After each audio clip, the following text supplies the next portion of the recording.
তখন পুরো নির্বাচনী কর্মকাণ্ডের তৎপরতা অন্যদিকে চলে যায়।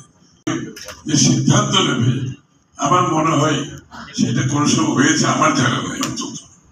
সুতরাং ম্যানিফেস্টোর চেয়ে বড় কথা হচ্ছে আমাদের চলমান জীবনে প্রত্যেকটি রাজনৈতিক দলের যে চিন্তা ভাবনা, ফিলসফি, রূপরেখা, এটা বোধ একটা চলমান প্রক্রিয়ার মধ্যে থাকতে হবে। আমাদেরকে এগুলো সবসময় ধরে অনগোয়িং ইস্যু হিসাবে আমাদেরকে বলতে হবে।